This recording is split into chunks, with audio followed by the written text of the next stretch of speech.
Oh, there, kids. I thought I could squeeze it. Just taking notes. All right, so the Oklahoma City Thunder are like really bad. Like really bad or just bad because we assume they'd be a lot better? Like they're middle of range Great team? question. Great question. Well, let me ask you a question. They land Carmelo Anthony. They get Paul George. They turn a team that seemed destined for failure with just Russell Westbrook potentially going back-to-back MVPs, and the only reason you would ever watch them on League Pass is the brilliance and his I hate every rim and every arena play of Russell Westbrook. And then they acquire both of these guys. They find a way to land both of them. Your initial reaction was, or at least a 5 seed, right? Well, in the West? I don't want anyone to go back and look at what our predictions and assumptions were about this team, because my one prediction is looking good. Giannis for MVP. Oh yeah, that was it. Let me show you this. So, offensive rating for 3 players. Again, these are heavy statistics, but I think it supports how disappointing they've been. Here are the top 20 for offensive rating in the National Basketball Association. Okay, now I know surprising that Wade and LeBron are there because everyone's like, Wade is so old. It actually has a lot to do with the Kyle Korver effect. Curry, Durant, and Draymond, that actually points to how much more valuable they are. Now, granted, Klay Thompson is just under them, but if anybody wants to hate on Klay Thompson, they point to that. So as you're going down this list, I'll give you a second. Like, what's most surprising? OG Anunoby, Indiana Hoosier, with DeMar DeRozan and Kyle Lowry. I think it shows how valuable he's been.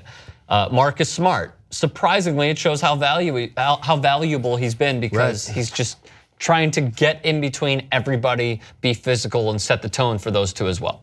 So, look, I didn't want to count, okay? But go to the next one. I don't think they're in the top 45. That's what I'm saying. Now, and I highlighted them. They're in the middle. With the level of numbers on this chart, and people just taking a glance. The point is these combinations, the most points scored of these combinations is at the top.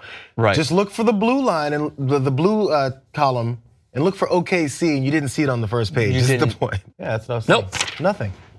Because obviously their best scoring lineup should be these 3. Yeah, exactly. Oh, he zoomed in. Thank you. No, none of them. Nothing. So it shows how disappointing they have been. Oh my God, Ja'Cory. This fucking guy is so good at his yab.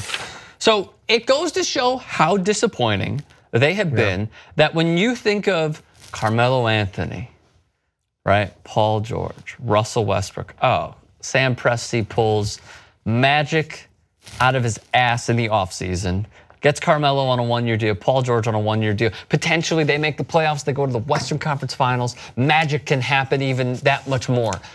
Yet you saw they're not even in, again, to my recollection, not even the top 40. But Ricky, how about defense? They don't have to score tons of points. They're stopping other teams. The only thing they're good at is defense. Here's their field goal percentage and how bad it is. They are 29th. 29th overall in field goal percentage at 43.6. Moving forward, their 3-point percentage, also horrible, 33.9. That ranks them 28th. But here's where they get good. Their defensive rating, a lot of it having to do with Paul George playing defense, and most importantly, Steven Adams pinning down whenever Carmelo Anthony decides not to play a high pick and roll and just help out that much more. How about opponent points, second chance points for opposing teams? They're 9th in the NBA. This isn't bad. Their defense isn't bad. Their offense is atrocious. Why?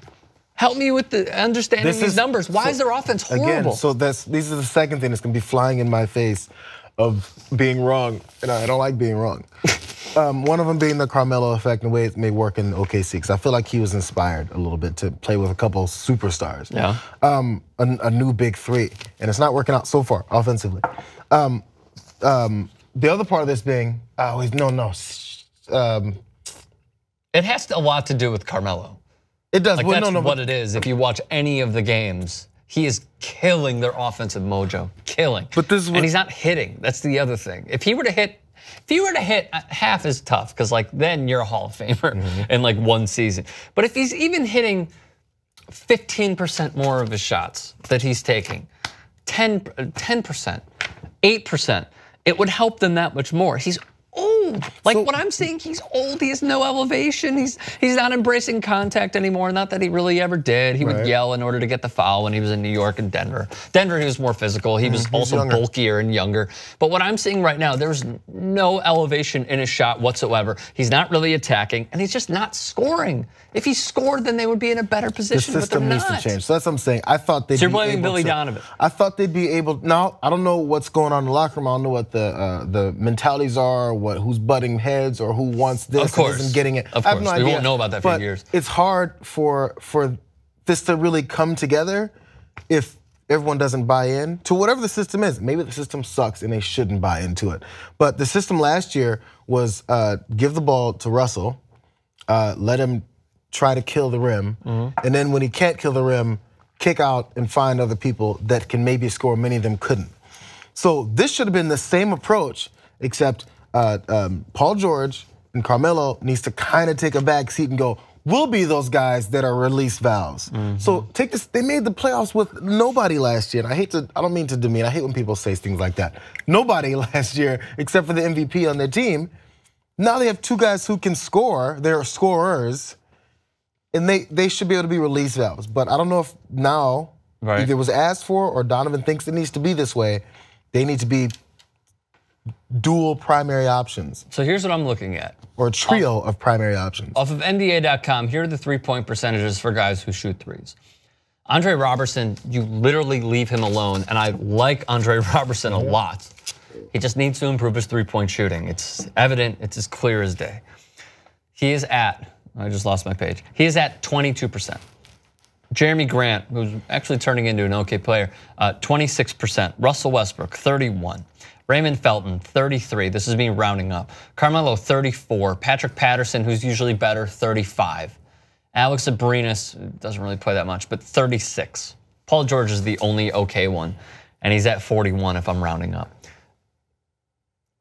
Something that they did, and I understand why they did it, but now that they're looking back, they needed to keep a Doug McDermott. They needed to sign another 3-point shooter. There's no spacing on this team whatsoever. Right. Whenever Russell Westbrook is bringing up the basketball and the play is called for Carmelo, he passes to Melo and he stands 35 feet from the basket. And I'm telling you, if you're an NBA fan and you're not seeing this, you need to open your eyes.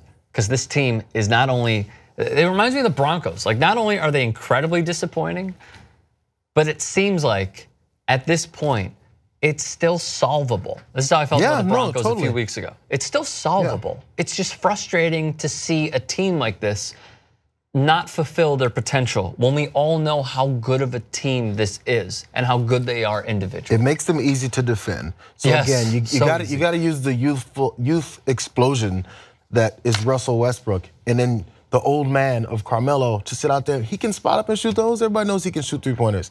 Sit back and camp out, Carmelo. You don't have to do too much. Just hang out. It's okay. Do they make the playoffs this year? I was trying to look at where they are in the standings right now. I've been searching for as I was trying to talk at the same time. But I was trying to see where they are and if they'll make it. It's not even All-Star break yet. You know, that's in February. So it's hard to say if they will. Where are they? Oklahoma City's at 9th. They're 12-14. The Jazz are 13-14. Yeah, they will. So there's still time. There's many. The Pelicans are in the playoffs. They will. They'll do enough to get in. If they don't make the playoffs this year after making it last year with none of these guys, those are the only two teams. I don't see the Trailblazers not getting in unless there's an injury. The Nuggets are really good. I don't see them not getting in. The only time that the Nuggets looked horrible is when Gary Harris had to go one-on-one against Victor Oladipo, who looks like an MVP. I'm saying anybody who goes against Victor Oladipo right now looks horrendous. Indiana Hoosier. All righty, thoughts, comment section, subscribe to TBT Sports.